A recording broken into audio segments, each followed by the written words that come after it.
Hey, everybody, this is Chris Torrance. Thanks for everybody for making some little time to join us today for another episode of Semi-Related. So good morning, good afternoon, good evening, no matter where you may be tuning in from. So today we have a very special guest, probably a name many of you in the industry are familiar with, a gentleman that I have known by name, but I don't think to date I've ever had the honor and the pleasure of really getting to know in a one-on-one type of conversation. So again, for today's episode of Semi-Related, let's welcome Matthew Leffler. Thank you. Matthew, how you doing today, man? I'm doing fantastic, Chris. Thank you for having me on. I'm excited to talk all things supply chain and how we find ourselves in this amazing and ridiculous industry.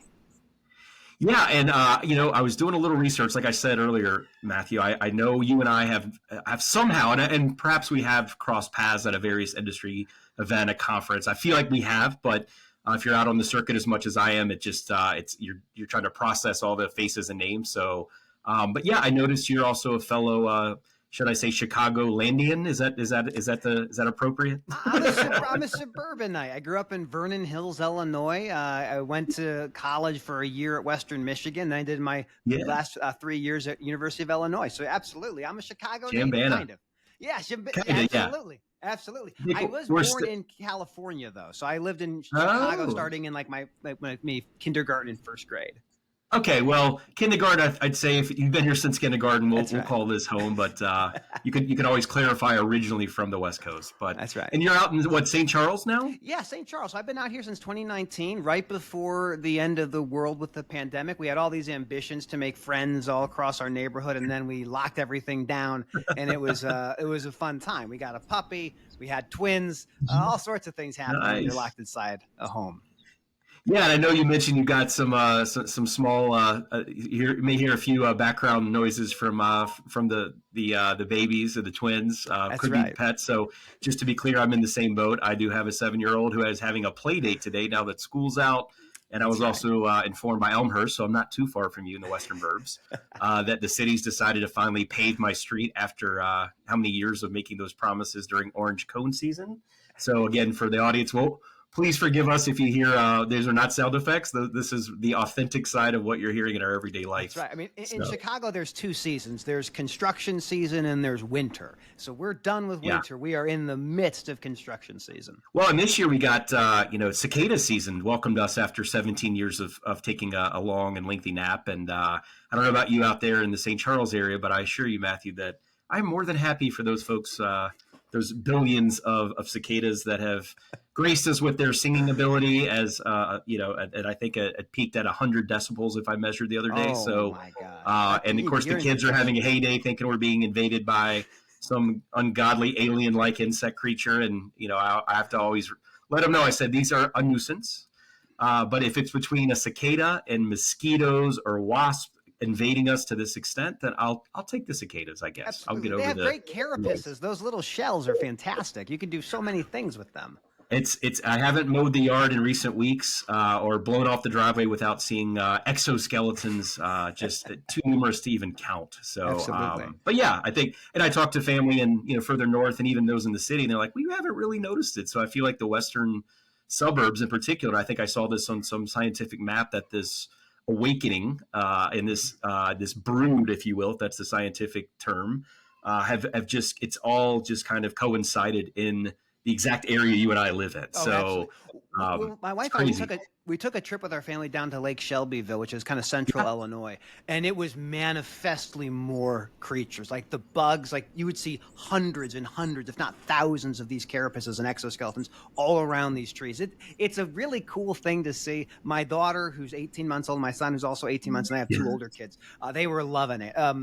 To an extent, they get inside the car and you freak out, but it's been an adventure so far. It's a good summer. Well, it's summer, man. So again, as any Midwestern will tell you, this is our time of year to truly get outside, and a tale of 2 cities with Chicago. So glad to see a lot of the folks in the industry now saying, hey, we've learned the hard way by coming up your neck of the woods in January versus June. And I think they'll always prefer June. So it is getting warm out there. I'll put that politely. I think we hit 90, and this is that time of year where it's, typical Midwest, right? We're complaining in January, and it won't be much longer before we're complaining about the heat. So, that's the life of the Midwest, right? Absolutely, 100%. Yeah. Well, so Matthew, I got to start out with, right? You're the Armchair Attorney. And that's, I think have you registered that as a trademark or yes, copyrighted? Yeah, have it to. is registered. It has got the little R with a circle. We did the whole process. I had a phenomenal intellectual property attorney help me file the trademark stuff for that. But yeah, absolutely. So Armchair Attorney, that is my official kind of tag. I like alliteration. Like any good business owner, I started off by saying, is the website domain available? Once it was available, I bought the domain, I registered the LLC, and then I filed for the trademark. So that was all done a couple of years ago. And to this day, Armchair Attorney, that's my LLC out in the Illinois area. And then Armchair Attorney is the moniker that I go by in almost every social media except for LinkedIn. I like the alliteration. In fact, I think I heard you not too terribly long ago during the holidays doing a rendition of a Dr. Seuss. I think it was a green eggs and ham spin. So that's right. I got to tell you, man, I'm sure you hear this a lot. You definitely have a personality and a voice that's made for radio, for some form of entertainment. So for what it's worth, you're a memorable guy in that regard. So I'll tell you, this is a thing that it took me a long time to get to that place, right? So when I was a kid, when I moved from California to Illinois, my father was working for Roadway. He'd been working for Roadway since 1976. And I was a middle child. I was a very lonely kid. I had a speech impediment, so I could not communicate effectively. I had a thing called vocal nodules, which are like little bumps on your vocal cords. And so being a kid who is sounded differently, looked differently, I was picked on relentlessly. And it took me 4 years or 5 years of speech therapy to get to a place where my voice could be able to effectively communicate with people. I had surgery on my throat to fix the vocal nodules. Wow. And so today I look back and go, the thing, like the gift that God gave me was my voice. And I, for so long, hated that situation because I didn't understand it. And now today, fast forward, decades and decades, I'm able to communicate in a way people find pleasant. I credit that a lot to the microphone, but I am very grateful for the ability to tell stories, to help educate people on really complicated topics in the supply chain, and just to really dive deep into everything that is logistics. Yeah, and that's, like I said, we off camera, I know, semi-related. These are the kind of tidbits that I would have never known about you, and it's just not something you probably bring up all the time. But that's I can only imagine that hardship and have a sibling that went through a similar experience, so I can relate to some extent. But you've definitely made up for those years of lost time and being able to get your voice in a very literal sense out there, and that's awesome, man. And I'm a big fan, like I said, of your content. And in the trucking industry, we'll kind of get into that a little bit. I guess you with your father, you said coming up through the Roadway years. Did that have, obviously, I suppose it did, right? Not to be a rhetorical question of sorts, but it obviously must have given you a lot of insight to this industry that you and I play in today, and many of the listeners, I suppose. So, but then again, you took a different path, and when it comes to how your journey kind of that crossroads of, well, do I go into? There's so many different facets and components of trucking, supply chain, logistics, and absolutely a legal arm involved in everything. So maybe we'll back up. And so you're growing up in throughout Roadway. You're in Illinois at this point. You're in high school at some point. You're kind of going, hey, what is next, right? And I know Chambana, obviously a good place to great school. I've met so many talented alums from U of I, and it's such a school that I didn't know as much about because Big Ten gets so much focus on athletic programs. And I'm originally from the East Coast, Mid-Atlantic, DC area. So I'm really a transplant in my own right to the Midwest. But tell us about your graduating high school. You got college plans. Did the legal itch start to get to you at that point to pursue law? Did you have a fascination with watching courtroom dramas, or and again, I know you have a talented voice, so litigation may have been just a natural fit. So yeah, I mean, I gotta kind of even back up a little bit further past my father, kind of understand like how I got to where I am. This is actually goes back to my grandfather, my father's father, and he was he was a tank commander in World War II, and he was a mechanic. And when he got out of the service after World War II, he started his own trucking company in central Illinois, in the Jacksonville area. And what he was doing is he was hauling grain. He built up a fleet of 6 power units, like most motor carriers, and many trucking companies that are out here today got their start hauling grain. Unfortunately, my grandfather got polio, and he was hospitalized for 6 months. He was partially paralyzed. His entire company, he had to liquidate. He went bankrupt. And my father at that time was about 7 or 8 years old. And so what my grandfather could still do was fix tractors and fix trucks, repair them. That's why my father got into the maintenance and repair industry. Got it. And he cut his teeth there. And one of the things my father always reminds me about, and I find this to be, I never met my grandfather, to be perfectly clear. But before he passed away, he went and paid off every single debt that he had, even though he had got them discharged through bankruptcy. But fast forward 1976, my father graduates from Northern Illinois University, and his job he has is working for Roadway. And his job at Roadway was managing the shop at night. And that was union mechanics, pre-deregulation. And he worked with what is arguably, and I would certainly argue this, the best operating LTL that had ever existed. Yellow was founded in 1924. Roadway was 1930. Now, this is before they merged back in the early 2000s. Yeah. But what I knew about trucking at a very young age was that it meant my father was gone. It meant my dad was gone at least half the year. That is what trucking meant to me. And so I always thought, I want to get a job where I'm home every night. And I thought law would be a great pathway. Now, we'll fast forward to the high school era. It might not look like it now, but there was a time when I was very fast, like ridiculously fast. And so in 2003, I was the second place finisher in the 400-meter dash in the state of Illinois. Wow.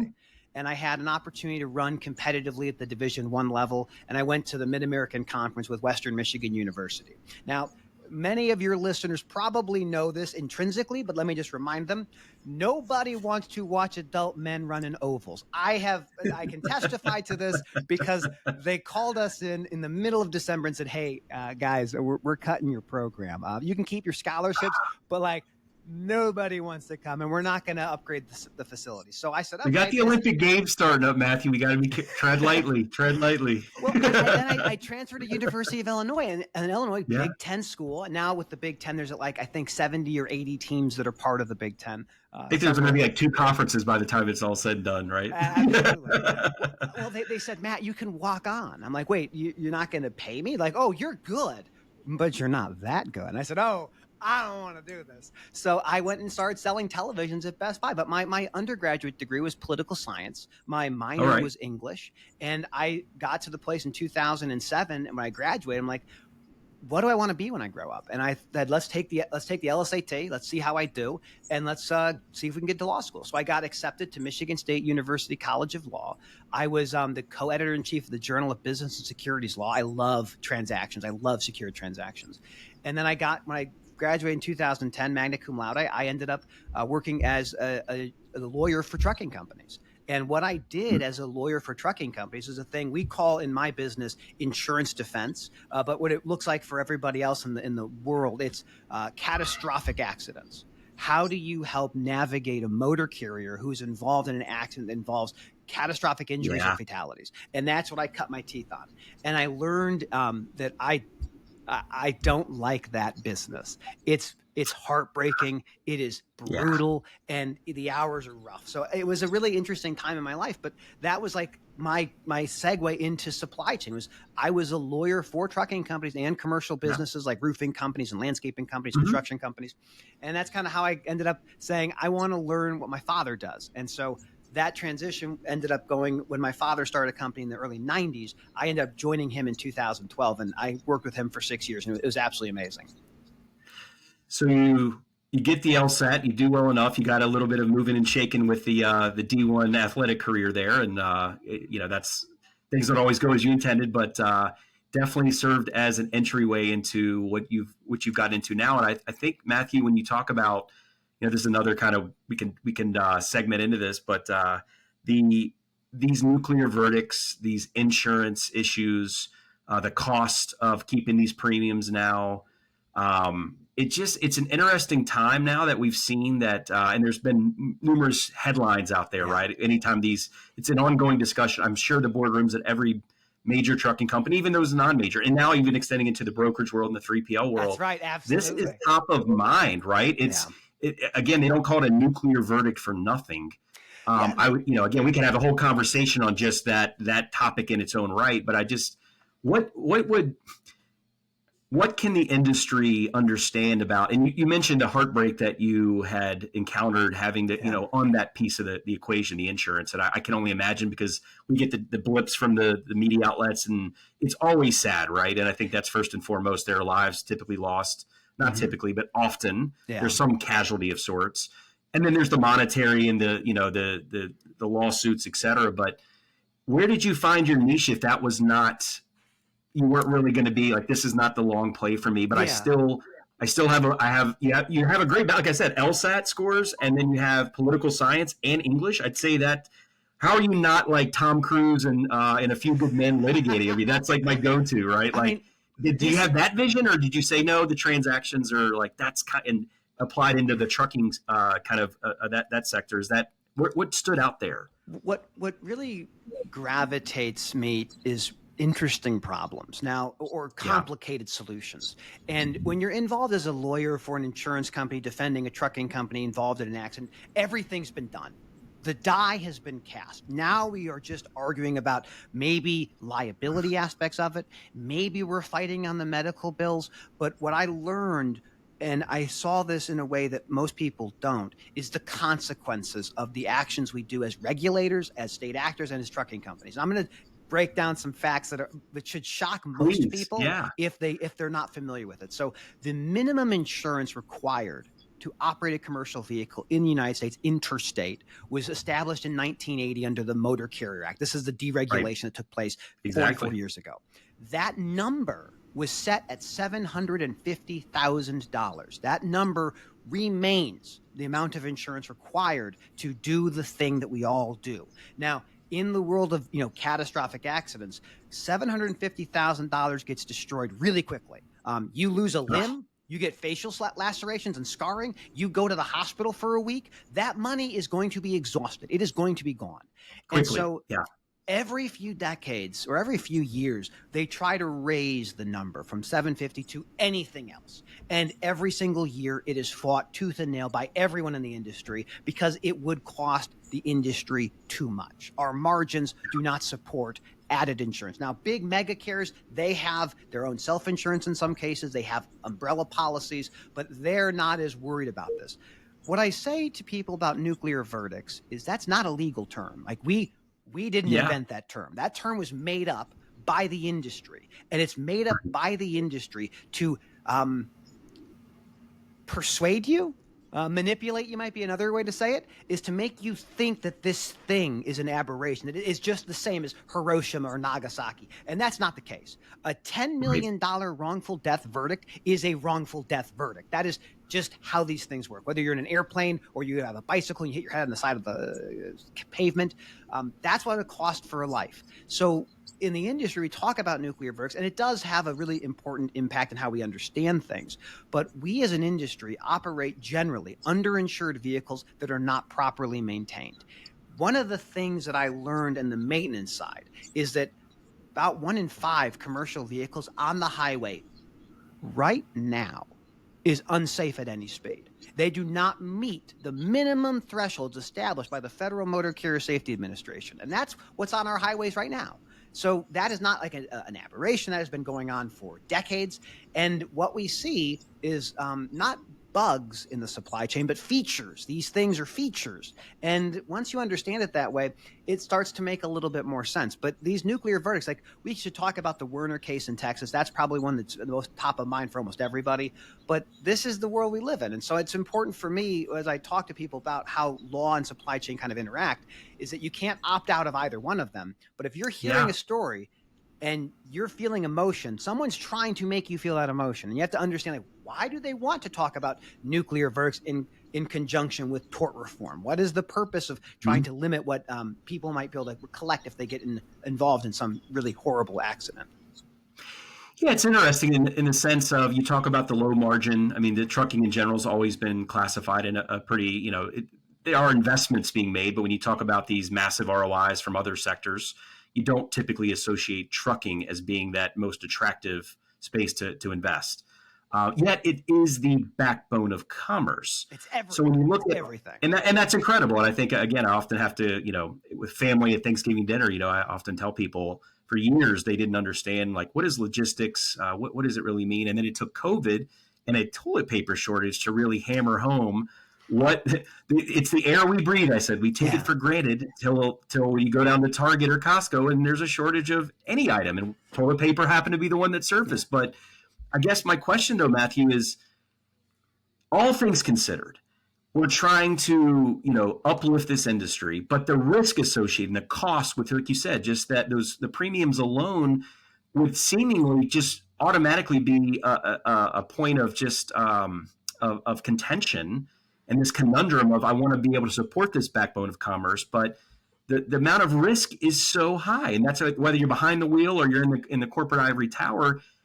What can we do to make it better? Now, you may have some more anecdotal things to kind of add into that, which I'd love to hear, but it is fascinating to me that seems to be such a top of mind. And now we talk about fraud and the double brokering and theft. And I mean, these are things that I think have always existed on some level, but in down markets, as deflationary periods, they seem to surface again for understandable reasons. But kind of looking at a holistic approach to everything I just said, I'm just trying to, for the audience and myself, I want to know, like, my curiosity gets the better part of me when I try to just unpack all the legal facets and components within trucking. So, how do is this something that we'll just have to deal with forever? Do you need to go down to FMCSA, ATA, hit the lobbyists on Capitol Hill and say the legal world as a whole, and just say, guys, there's got to be, we're having this, we're trying to force something, I think often that is just, it's counterintuitive for what I think people that want to get in this industry, when they don't understand the legal components, and then they're dissuaded, right? So how do we bridge this? The thing that I would really emphasize is really being a student of history. Like, the thing is, like, you don't know where you are unless you know where you've been. And you don't know where you're going unless you know where you are. So there's this whole continuum of the trends and forces that shape the industry. Besides containerization back in the 1960s, and that was these, basically making a commodity around the box that we ship across the oceans. Like, that was a 20-foot equivalent unit. Sometimes they're 40 feet, but whatever. They're called 2 TEUs. But the 20-foot equivalent unit, this is a really important piece of innovation. But the greatest innovation in supply chain in the last 50, 60 years was the rise of the independent contractor model.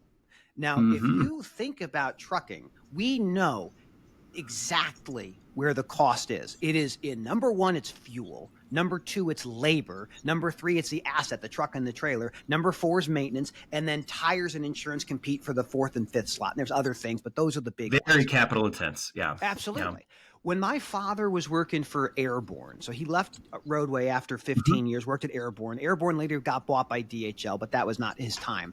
He was approached by a company called RPS, Roadway Package Systems. RPS was the answer from Roadway to compete with UPS, and their model for parcel was all independent contractors. And so every driver who comes to your house that says FedEx Ground, that is a contractor. Just like the Amazon driver, they are contractors. Right. And my father's company started in 1991, was doing maintenance for FedEx. That was our biggest customer. We were a dedicated maintenance provider for Ground. That's why I love trailers. FedEx Ground owned trailers, dollies, and switch tractors. Everything else was the contractor stuff. I love trailers. I love them. So what we see happening right now in our industry, how things are moving, there are 4 super trends that govern every innovation we see.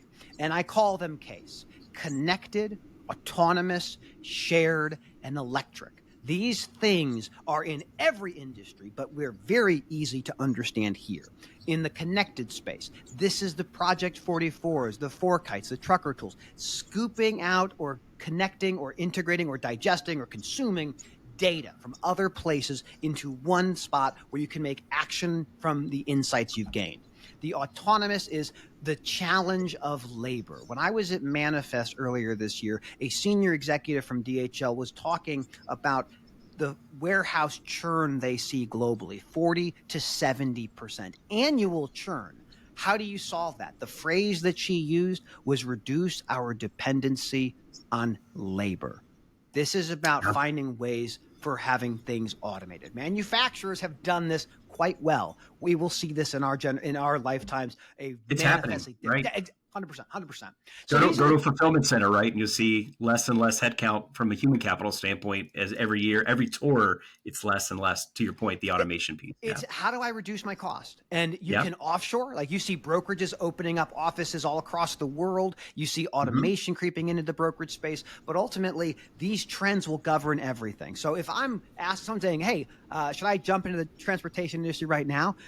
Do you want to hurt? Because this is the business. It's feast or famine. People act like this recession right now we're seeing in freight that's like the worst since 2008, and that's true. It's bad as 2008, maybe worse. But this is how the industry has always been. It has always been cyclical. It has always been feast or famine. The best motor carriers can shed capacity when they need to, and they can bring on capacity when the demand resurfaces, and it always does. Yeah, and you look at the pie chart, if you will, and the breakdown of average fleet size, which again, depending on what resource you kind of extract that data from, unlike the airlines or rail, among others, right, where you have a pretty small addressable market size with behemoths that tend to rule the roost. When you get into the trucking side, full truckload, right, it's almost an inverse where the biggest fleets out there still cumulatively make up a fairly small percentage of the authorities out there, right? Yeah. So you made a good point earlier. If I'm at one of these big behemoth, massive fleets, the mega fleets, I've got in-house counsel, I've got probably retainers for external counsel. I have enough size and scale and a balance sheet that allows me to kind of adapt to the cyclical nature of the market. But again, you go back to the vast majority of the fleets being small, mom and pop, and I'm not even including like a true owner operator that's got just a single authority.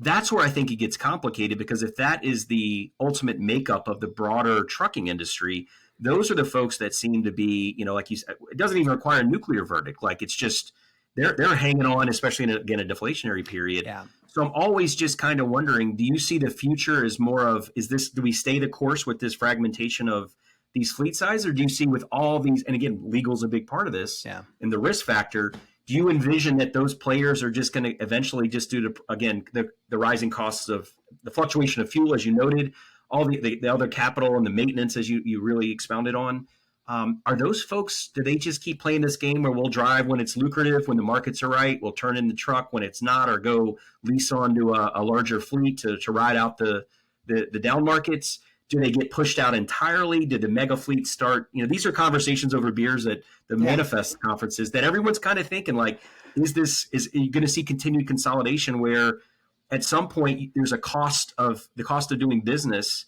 and all the endless amounts of requirements and the legislative hurdles and the compliance, et cetera, right? Does that ultimately just, did the next gen of trucking, and that's a whole other discussion, but are they going, this is just the worst, this seems like an absolute nightmare to get involved with. So what does that do in turn to the meal of capacity and qualified drivers, et cetera? Yeah, all this is tied together. It's a great question. And what I would say is, like, I like to think about things as, where is the future going to be? Where is it going to land in 20 years? And then you just work backwards and say, okay, well, how do you get there? What are the scaffolding that takes place? And the problems in transportation are not new problems. These have always been the issue. As tech vendors learn all the time, that think they've just had an epiphany. It's like, no. I use the example of trailer telematics. Like, so when you're at Roadway, or you're at Yellow, or you're at CF, which were the three companies that moved America when 60% or 70% of all truckers were unionized. Fast forward today, it's a mere fraction of that. But they'd have to physically go out and inspect every single trailer to say, where is it? Where is my trailer? Because no one knew. Right.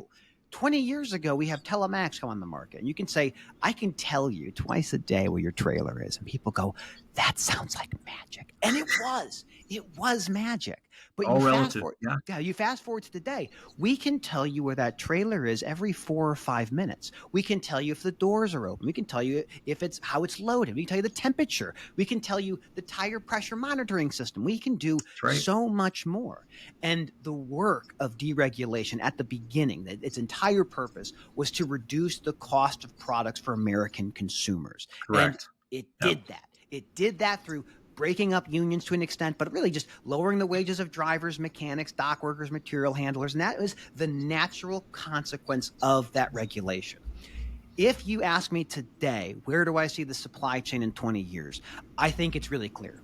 You're going to have autonomous trucks moving vast majorities of things along relay points on the major highways. This is inevitable. You look at what happened last year. Two things we should remember about happening last year around autonomous trucks.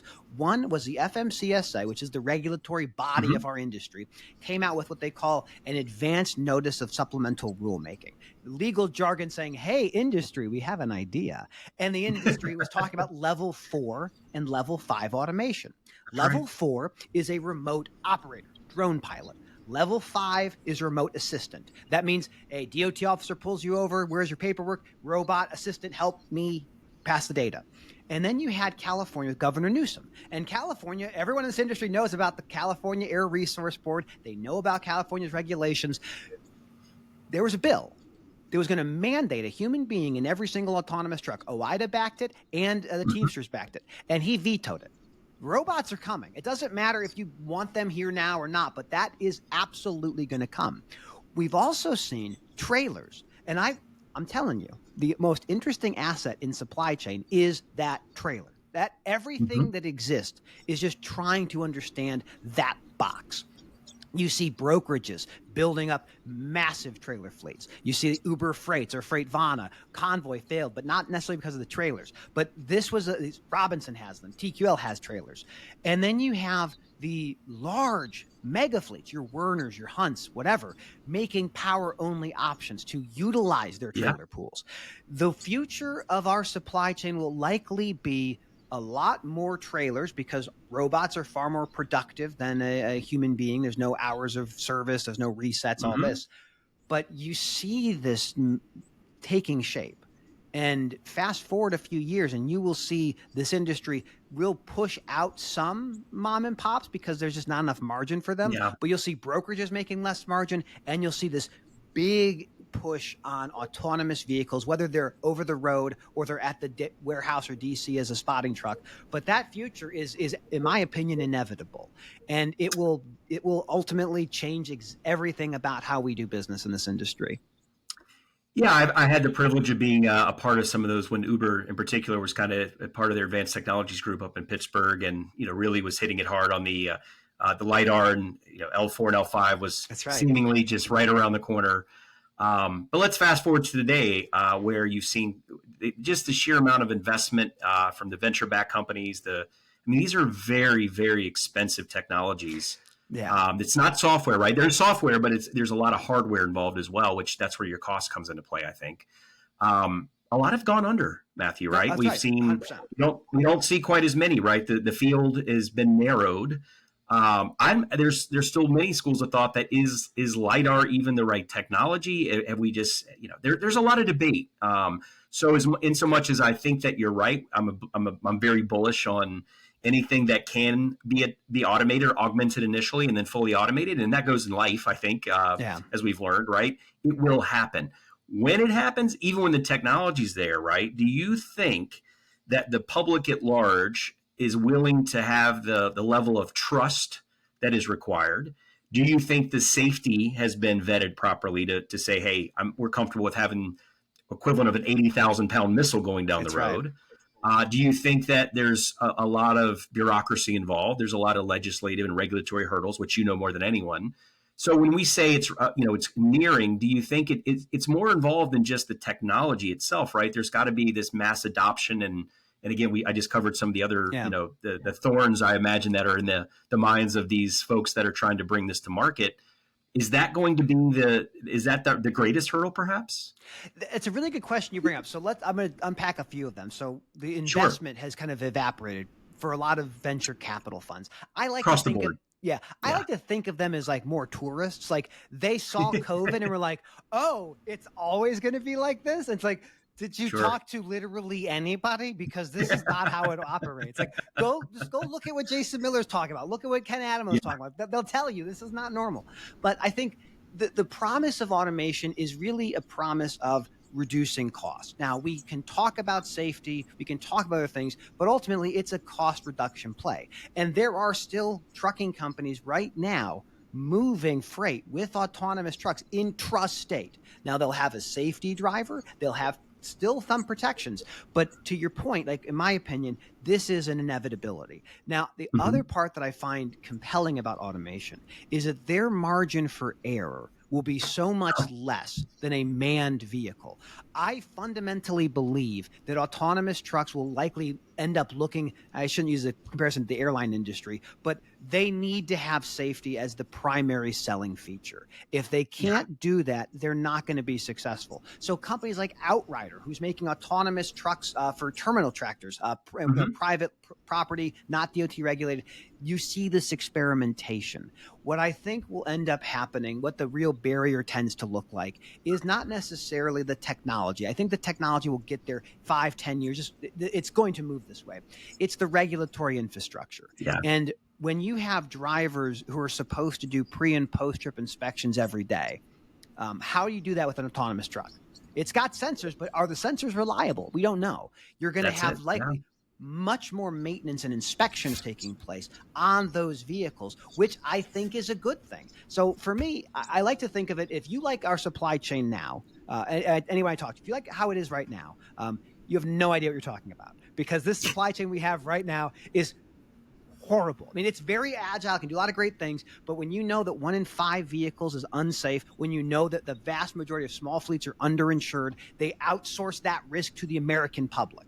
I use this anecdote about like the limits of the liability that people have to have for a trucking company. I had a client many years ago who was found liable for $800,000 of damages, and their insurance, we tendered the policy. The policy is just given to the plaintiff. Here's $750,000. And the driver came back and said, well, what do I do with the remaining 50? And I said, you're going to probably have to sell your truck.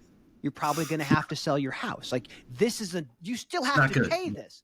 Just because the insurance is maxed out doesn't mean you don't have to pay it. That means you have to make up the difference. And that is why we see these chameleon carriers that will pop up here and there, because they lose their authority. They make a new company, same people, same truck. It's very challenging. So I think that we need to see change, and these trends of autonomous or the connected, autonomous, shared, and electric, that'll be the pathway this stuff all kind of, goes towards. Yeah, and kind of in that same vein, Matthew, I want to get your take on, I worked in the brokerage world myself a lot, and talk about nuclear verdicts and stuff back in my CH years. What are your thoughts on if you're an asset-based trucking company? Okay, it's a pretty direct line into like who's responsible, and typically in litigation, I'm sure you're imagining they're like, the plaintiffs are going, who's got the deepest pockets, and I think it just starts to go from there. And maybe that's was the precipitous of when the brokerage, how they classify drivers, and that's still an ongoing debate, even within the rideshare business, right? There's liability there, and I think do you feel that if, as a freight broker, if they've done as much diligence as possible, that's questionable, and there's an unforeseen catastrophe that happens, is the third-party intermediary, do they hold some level of liability in your opinion, or does it's complicated? But I think there's a bias involved, right? Depending on what side of the coin you're on. But I think again, you see all these cases. There's precedents being set. Big ones right now. You mentioned some earlier in our conversation. These are heavily weighted factors that will serve as the precedent for future verdicts and outcomes. So, what are your thoughts? Who ultimately is holding the bag, and who's ultimately liable for these things? We need to ask the question to the United States Supreme Court, because we don't know the answer to this. Now, whether like my personal opinion on broker liability, I'll get to that in a moment, but let's just set the actual framework of how brokers are found liable in the United States and where they can be found liable and where they can't be found liable. So there's 2 cases I'm going to talk about. One is Miller v. C.H. Robinson. That was a case out in the West Coast, out in California. And then we have the Global Trans v. Yee, which is an Illinois case. Both of these things have the same basic facts. A truck driver loses control, hurts somebody, kills somebody. There's a question of whether the broker did enough to vet the motor carrier. Right. And it all kind of goes back to who's got, to your point, the deepest pockets. Not because we all, as plaintiff attorneys or as people who get injured, want the most money. It's we want to be made whole. And in civil litigation, I can't bring back the dead, but I can certainly make you pay for it. That's how we do. And so you go to somebody who dies and you say, well, this motor carrier has $750,000 of liability, but normally in a wrongful death, it's $10 million. Who else can you go after? And who has money? Brokers, at least traditionally, have at least the big ones have plenty in play of money. That's right. Yeah. And so you make the case, okay, well, would this driver be here if it wasn't for that broker? If the broker hadn't given them the load, would this have happened? And so you get this question of, we call it negligent hiring, negligent retention, but basically it's just negligence. Did the broker do enough? Did they have a duty to vet the motor carrier and make sure that they were authorized to be out on the road the way they were? In California, this Miller v. C.H. Robinson case, it went to the district court. The district court said, yes, Robinson could, not they would, but could be liable. The Robinson team advanced the argument of what they call F4A preemption. Long story short, F4A has to do with price, route, and service. It basically says, hey, we're just connecting. We're not responsible for what happened during the transit. Like, I can't hop in that truck and drive it for you. Where is the line drawn? Yeah, that's the question. Yeah. And so in that case, it was found that Robinson could be found liable. They appealed it to the, I believe, the Ninth Circuit Court of Appeals, and the Ninth Circuit said, yes, we think that Robinson could be found liable. And then Robinson appealed this to United States Supreme Court. That's like the federal system is district, circuit, and Fed, the Supreme Court. Supreme Court doesn't have to take a case. It's discretionary. So they looked at it and go, well, we see that you made this ruling in the Ninth Circuit, but we don't really know what the rest of the circuits are going to do. So we're just going to punt and wait. Well, then fast forward a couple of years, you have the same set of facts in Global Trans v. Yee. Another trucking company gets into an accident. They tag the broker. They say, you're responsible. You negligently hired the wrong motor carrier. And that went to the Seventh Circuit Court of Appeals. And the Seventh Circuit said, no, they're a broker. Why would you think? Completely different mindset. Yeah. Same legal text, same exact analysis. But they just say, no, the broker made the connection. They do price, route, service. They're not involved with this thing, the safety. That's the motor carrier. If you're not happy with the motor carrier, sue the motor carrier. And then that was appealed. Yee appealed that to the United States Supreme Court. And the Supreme Court said, no, we're not going to listen to this. So we have these different federal circuits. So if you're a broker and you're like, well, under what circumstances could I be found liable for a catastrophic accident? The answer is always going to be, it depends. And until the United States Supreme Court weighs in and says definitively, this is preempted, this is not preempted, we will have this patchwork of liability coverage. And so brokers need to be very cognizant because you could get hit. And this is a good segue, I think, to talk about the Werner case in Texas, because that can show a broker what really liability could look like for them. Yeah. It's a scary thought. I used to be a freight broker, right? And I think we get, and you're looking to, it's a transactional in a lot of ways, and you find an available truck, and you do whatever data is available. And I'm going 20 years ago, and you had very limited on what that was like, but it was just more of, you're at a distance, you don't really know. So I think that if you ask a broker, hey, I saw an opportunity, it's a business, I paired this guy was looking for freight, he had capacity, I did my job. Yeah, exactly. I think that'll be interesting to see how that plays out, right? Because it's so subjective on when you talk about who's ultimately liable. It depends on who you ask. So I think you're right. And then we factor in. Go ahead, Matthew. I think you were going to make a point. Yeah, another point I was going to mention is that if you're a broker and that truck is involved in any accident in any jurisdiction, you will be tagged. No plaintiff attorney is going to just say, well, we're here in this state, so obviously I'm not going to tag the broker. They will absolutely tag the broker with process, and they may sometimes try to even tag the shipper. Now, that's almost impossible to win those, but they do tag just about everybody and let the courts figure out, who's responsible.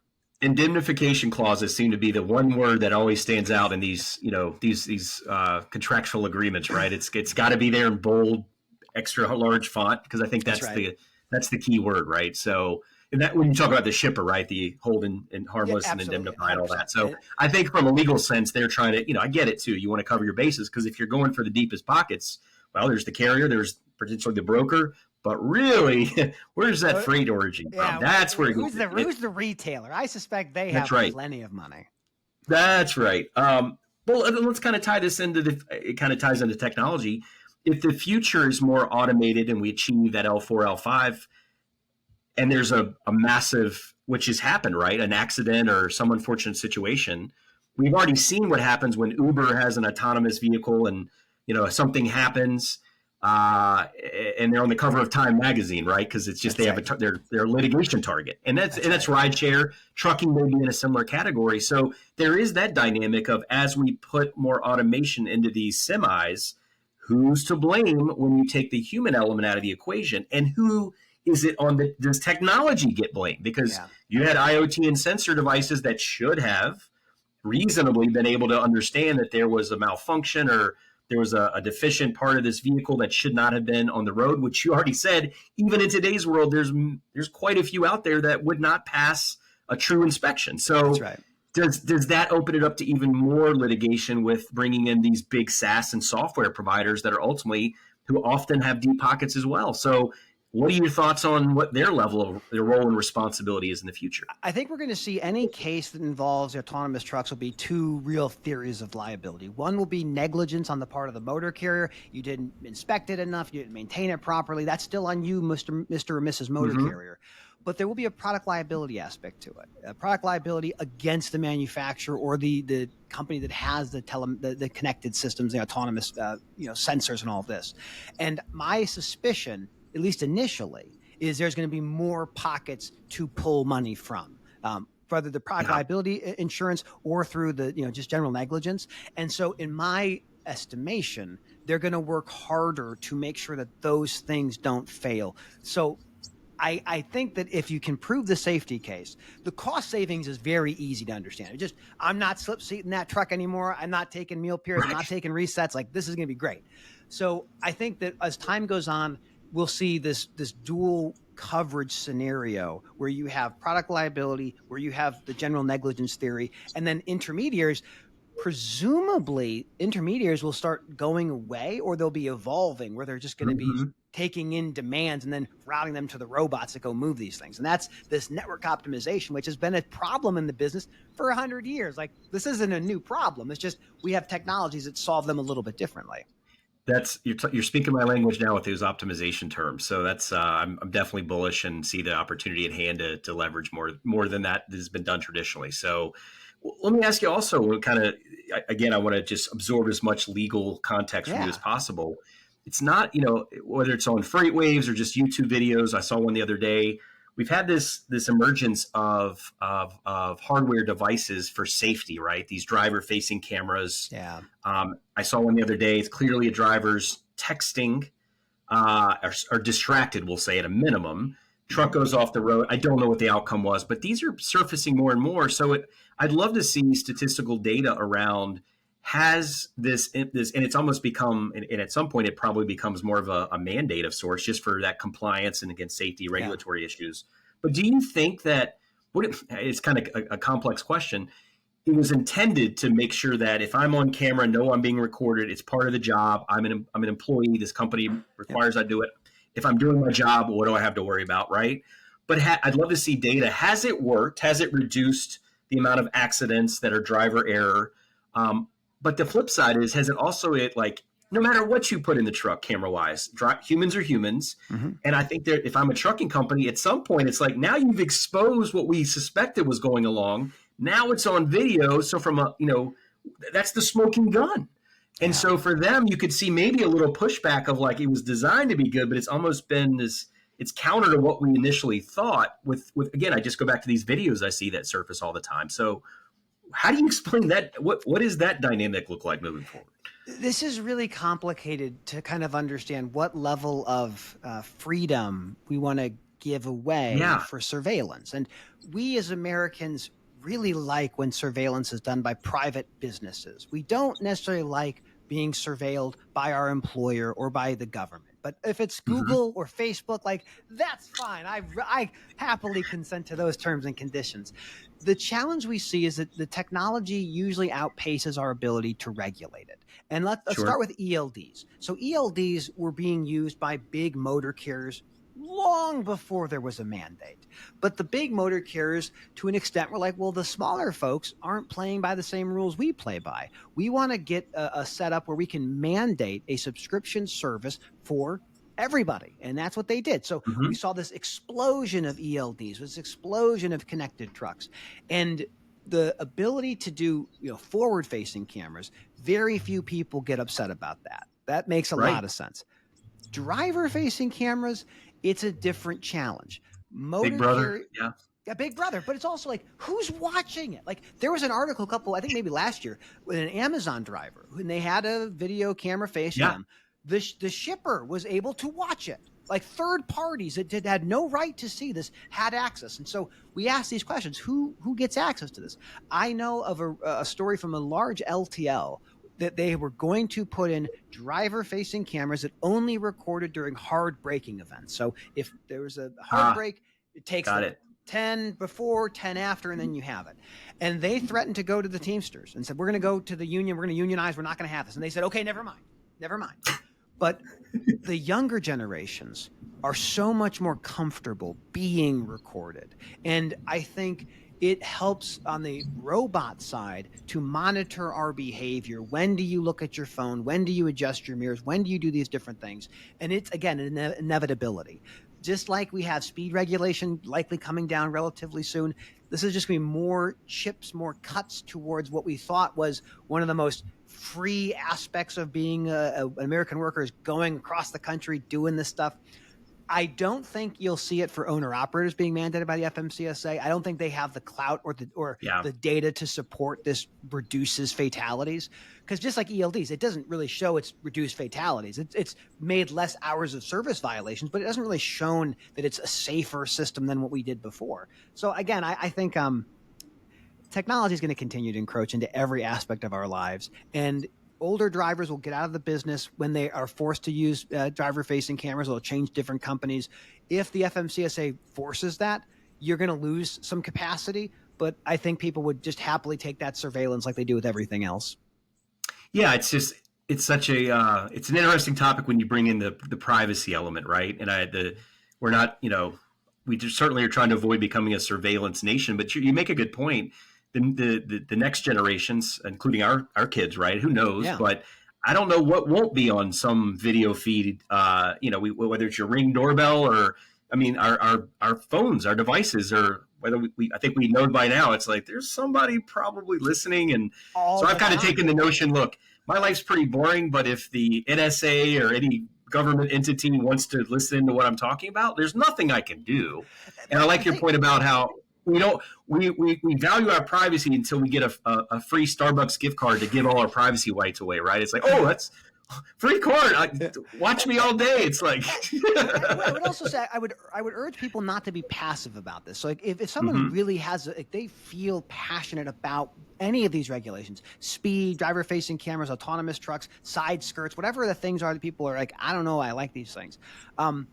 You can advocate. You can make comments when the federal government makes out the proposed rules. You can try to influence how things go. This is your supply chain. If you want it to be better, you should advocate for it. But to your point, like, this is inevitable. Like, if I'm a trucking company and I have my own company provided truck and I put a driver in there, that's my truck. It's my asset. That's my liability. That's my insurance. If you're going to be doing this on the clock for me, I want to know what you're doing. And I'm not just going to take the telematics. I want to see where you're looking, what you're doing, how distracted you are. And it kind of goes back to our earlier conversation about nuclear verdicts. Why these verdicts are so scary these days is it's not necessarily the driver had a bad day. That's not what it is. Plaintiff attorneys today are looking for pattern and practice. We're going to say, if we get it in front of the jury, this wasn't Joe's hard day or some bad thing. He's a victim too. The real person who caused this is the motor carrier who knows about the safety, who knows about the processes. And this is the culture that they have. So when you make these proactive safety measures like driver-facing cameras, you're trying to communicate to your insurance providers and to the public at large, we do care about your safety. We're going to try everything at our disposal to make sure we have the safest drivers on the road. Matthew, how do we, and it kind of ties back into technology, when you see the autonomous advancements being made, we're at an interesting point, I think, where the boomers are getting out. Many of them exited during COVID for multiple reasons. We know that the romanticized lifestyle of trucking that was presented during 70s and 80s, I think to some extent, right? It was an honorable profession. I think people took a lot of pride, whether it was on the inspection of their truck. They treated it like this is I'm a professional. I think I have no real way to validate this one way or another, but when I hear just through conversations of the dynamic and the demographics of new drivers coming in, that has changed significantly. It could be age, could be cultural differences, but it all ties back to, if the ultimate goal is to automate this to where that driver, again, people use the flying analogy of, well, the pilot's only engaged for takeoff and landing. I mean, maybe there's some truth in that. And I think you're seeing that same mentality going, why can't we apply this on surface transportation? And it's happening. Yeah. How are we attracting people to even want to go down this path? Because we're making a big bet going, hey, and I think that's the safety net is, hey, it's going to be 10 years, 15 years. You'll be retired by then. And I think people sometimes embrace that. But what about the next generation if the technology and all the other variables we discussed in this call, there's an inflection point where if that's not where we need it, how do we continue to attract any kind of talent to even want to pursue this, especially when they're younger, right? We're seeing, I think with the veteran community, right? I'm a military veteran. We're saying, hey, when they're 18, why do they have to be 21? They've been trained on government vehicles. I think these are bills floating throughout, throughout Congress, et cetera. But it's just, I always just kind of think of this whole, from a very existential threat to the industry. If technology doesn't fulfill its promises on autonomous vehicles, for example, and then we're simultaneously kind of, that's the messaging, is that's where it's all going. And it's not just trucking, right? Automation's it's applying across the board, AI, et cetera, right? But it's always this, so what about the human element? And what if there's a complete gap that's longer than we thought? There could be a serious problem on our hands if the technology isn't quite mature enough to roll out at scale. So things I consider. Yeah, I would say the biggest frightening thing of technology not doing the promise that it believes it can deliver is that it's going to cost more to get things delivered. That's reality. Yeah. If you go back in the 1980s, we're talking about what was it like to be a truck driver back then? Average compensation for a truck driver in 1980 was like $38,000. You adjust that for inflation, it's $120,000 a year. You can put a kid through school with a truck driver's salary. You can buy a house. You can buy a car. This mentality was what drove people to this profession. That is what started the process of deregulation. Like the old days, like if you were a trucking company and you wanted to get some new lanes, how did you do it? You bought somebody who already had it because you weren't going to get it. This is the fundamental challenge of understanding trucking was like LTL is not a real term 100 years ago. It was just trucking. When deregulation happens, now the dedicated full truckload, they pull that away from the LTLs and they make a new product offering. Oh, it's just the easy part of trucking. And we talk about like driver shortage, or ATA talks about driver shortage. And I would say this. Hot topic. We have a shortage of drivers willing to work for the compensation and working conditions currently being offered for a lot of motor carriers. That is absolutely true. People don't want to do the job as described because it's not good enough.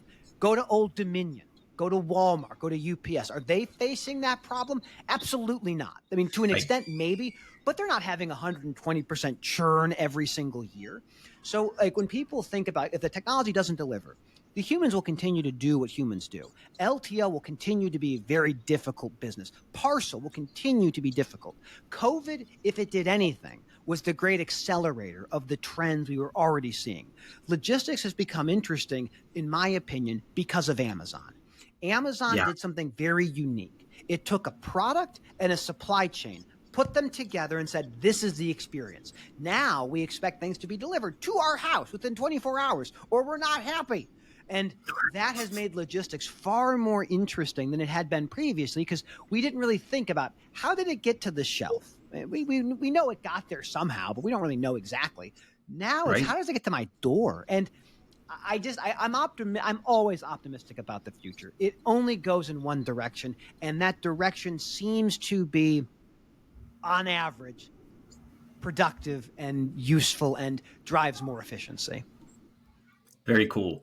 Well, I know we've been talking for a while, so I want to kind of, as a fellow father with young kids, this is the question a lot of the dads in my neighborhood talk about. Hey, with the evolution of tech and AI, like the conversations, like what does the future of higher education look like? What is the future role of the human in any facet of really the world? And the business world's no exception. Trucking's no exception. So when you're having the conversation with family or fellow fathers in your neighborhood, where would you tell your twins in due time, like, hey, if dad has any input to offer you, I think you should consider going into this field or having this skill set. I don't know that I have all the answers. And I often tell people, I listened to an interview with Mark Cuban, and everyone assumed his kids, they're going into STEM, right? Engineering, coding. And he's like, no. And this is before the AI boom. He was like, I think we'll enter the age of automation. And I think that's like where, you had these extremely talented programmers and developers on tech. And then AI, as we've seen, is like, hey, thanks, Matthew, for writing the source code and this foundation. We'll take the baton from here and make it exponentially better. Well, then Mark says, well, so that's why I think we're going to enter an age where we need to have folks that understand critical thinking skills, philosophical understandings of how man and machine can work in harmony, right? What are your thoughts, man? When you get those twins in the background, they've been quiet, by the way, so if somebody's doing their job in the background there. Right. But what is your advice to them as they get to an age where they're starting to have these? What do I want to be when I grow up? What are your thoughts? And that may change in years to come, right? Yeah. But for now, the greatest job I've ever had is being a father. I'm a father of 4, and I think about my kids every single day. The reality is there will always be careers, to your point, of people that can think critically, can understand systems and understand how to improve them. Mechanical capabilities, like you can make robots that do a whole lot of stuff. You probably can't make robots that can fix a lot of other things. That's just not the future that we see in this short term. So in my opinion, like the types of careers that I want my kids to pursue are things that drive passion and happiness. My job now is to try to help my clients and my partners find great ways to either grow their business, find the right targets for acquisition or whatever it might be. But the reality is we are all in this supply chain together, and the jobs of the future are going to be built off of what we do regulatory wise today. And I'm excited for what happens as we go forward because my gosh, there's so much to be excited about.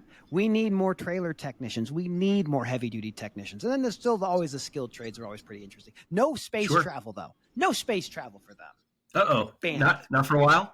No. We're not I don't have just a quarter $250 million laying around to go do a 15-minute atmospheric, get the selfie and then come back down. We're not going to go mine asteroids for precious metals. We're not going to go to Mars. No, thank you. I pass on that.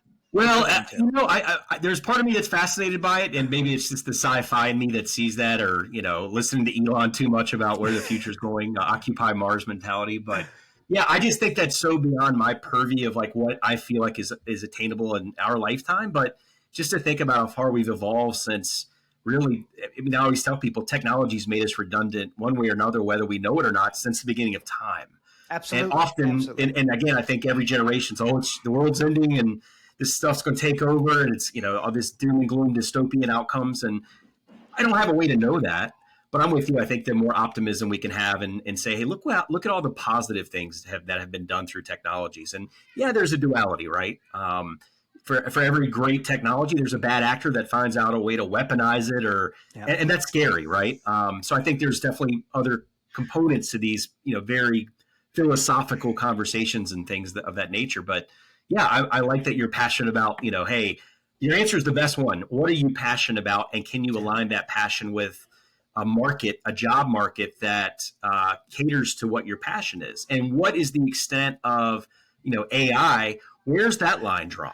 Right? Like, I think that's the challenge, right? If you want to go into law, great. But now when you look at some of the roles within the legal world, if AI is able to just instantly source a precedent, can go through the Library of Congress in a millisecond and be like, this is what you're looking for. Yeah. What does that say to a paralegal? What does it say to folks that are more transactional, blue collar corporate law, that it's just, does that push them out, right? And you can argue this with any profession. I get doctors. I mean, hey, really we've already done an analysis, right? Like here, you can do the physical, physical world evaluation and examination, but I'm going to have a doctor putting up here at Northwestern not long from now. I know that it's all just like, here's everything. Like, yeah. Okay, doc, but what did you just read what a GPT told you? And like, we're talking about trucking and transportation. And often a lot of what I do is bringing this technology to the operational planning and dispatching execution through AI and automation. Because I do think that as a former operator, I wasted a ton of my time doing stuff that I absolutely wasn't passionate about, was a cost center in a lot of ways, right? Didn't move revenue. And I think that's how I try to get into the minds of those folks in some of those roles going, what could you be doing were you to have that time back in your day? And I think you can apply that, whether it's again, medicine, law, engineering, software, whatever, right? So that's right. They're interesting questions though, right? And this, as we're in the backyard barbecue season here in the Midwest, these are the conversations I think a lot of folks are having because we can't help but see the headlines of AI taking over the world. So I don't know. The nice thing is, like, it's always going to be uncertain. Everything, I mean, we look at like the trends of the automation, the technology, we see global strife, and we're still living in the most peaceful time in human history. I mean, this is something we have to constantly kind of remind ourselves of. Like, our parents were growing up doing practice drills for nuclear Armageddon. We're not doing those things. So the fear mongering, if someone wants you to feel angry or they want to make you feel scared, there's a purpose behind that. And I'm optimistic about the future because it seems from my purview that things are getting incrementally better. The lifespans for the most part are increasing. Peace is still for the most part increasing. And I do think that lawyers will be the last ones to be automated, even though we should be the first. There's a very funny anecdote. I had friends of mine that were attorneys that were using ChatGPT to create demand letters and create different legal things. And at first it would do it. And then the American Bar Association's like, hey, OpenAI, are you practicing law without a license? Because we can shut you down. And like, never leave it up to the legal world to say, even if you're better than us, you're not legally able to do it. I mean, I use like my favorite example is like non-competition agreements. Like those happen for every profession, not lawyers. Unless you go in-house, like generally speaking, we're not ethically even allowed to sign those. So doctors can sign them. Everyone else can sign. Not me. I'm free. Right. Well, I like to think though, at some point, and God forbid that I'm ever in a situation where my life is depending on an attorney to litigate on my behalf for any unforeseen, God forbid. I definitely think a human has got a certain element of passion and emotion, which clearly you have, Matthew, that I think that I want that human up there with that jury explaining, telling the story, the narrative, the factual case, and not a machine that's monotone bot that's just like, well, I think jury, I always tell people in the sales environment, I'm like, some of the best salespeople are actually litigators. I mean, you sell software, we sell a verdict to a jury, and that takes a skill set that I don't think machines can replicate. So yeah, just all the parallels there, right? It's an AI jury, the jury 2000 or jury 5000. That's a great model. It's fantastic. AI jury. I think you're onto something. It's a new mediation. You just plug in all the things, and here's the number, and you go into prison for 5 years. I think what I get excited about for supply chain is it is everything. There is not a single industry that exists without what we do. And safely delivering freight on time and undamaged remains one of the most difficult and dangerous jobs in the United States. And yet millions of men and women wake up every single day. And the things that I want for them is safe and secure parking, clean bathrooms, well-maintained equipment. That is something we can all kind of get behind. And then maybe as time goes on, somebody will raise the limitations of liability, it's like raise up the insurance premiums in order to cover the more significant injuries. Maybe $2 million is reasonable. I don't think $750,000 is reasonable. Yeah. Well, the end consumer has to absorb that, right? Whether it's through inflation or higher cost of goods. So I think as much as people from the peanut gallery will have a take, it's like, hey, it all comes down to some level of it's a monetary discussion, right? Yeah. If whether you're trying to reduce those costs or the increase of cost of goods because, well, we're having to factor in these premiums now. So, I think these are exactly why when I go to these events and I see lobbyists, like I have these kind of conversations, but I know to your point earlier about if you really want to make change, you got to be able to, pursue the avenues that you have available to make your voice heard. be an advocate, right? Yeah, you'd be so surprised. Congressmen, they love getting letters, they love emails, they love phone calls, they pay attention, they catalog these things. So, like, the thing I don't want people to have is cynicism. I don't want people to be cynical and be like, there's no point, it's all rigged. Like, it's not. It's. But don't you think that's where, whether it's a 24-hour news cycle and just the sensationalism of what really, and it's sad, right? I can't even have my kids watch anything at this point on newsworthy, that I would deem as I want to check in what's going on in the world, but don't want you don't want the kids to see that because it portrays the world as this awful place. So Matthew, if anything I get from this conversation is your passion, your emotion, your optimism, all those soft skills, I think that are I'm hopeful that this industry and beyond kind of just embrace that and think of utopian gets used as, and that indicates it's this perfect future world, but this dystopian Terminator outcome, I think, is the other half of the country that feels that's where it's all going. So I think the onus is on us, Matthew. That's what I'm telling us. We're dads. We have a somewhat of an inkling of what we're talking about sometimes, and we're able to get out and at least evangelize some of our ideas with people, hopefully, that are tuning in, that walk away with saying, hey, these are good rounds conversation, not just talking about legal cases. So with that, Matthew, like I said, man, I appreciate you joining us today. This was fun, and for me personally, like I said, I feel like I get to know you more now. Even though I want to reach through the screen and shake a hand, I'm hopeful that you and I will cross paths out here in the western suburbs. We're basically there's no reason. There is no reason why we can't. But it's as you know, I get buddies in the city. They're like, "Hey, let's meet up tonight." Now I'm in the burbs. I'm like, it's just talk about logistics. No. It's like it's not that easy. Like, I lived in River North. I lived downtown. I'm not going back there. I left that a decade. You come see with 4 kids. Everything you do is a logistics challenge, I'm guessing. So, my twins wear different size diapers. I have to inventory different size diapers, Chris. Like, I live the supply chain every day. I live. Well, it's hard to end on a better note than diapers. So, Matthew, again, man, thank you for this, and I'm sure we will. I hope we can grab lunch or we'll see each other on the road somewhere, and would love to pick up this conversation, man. Been a real pleasure to again. Thank you so much. I really appreciate it, Chris. Thank you for having me on. If I can be of assistance anyway, let me know. Have a great rest of your day. Yes, sir. You too.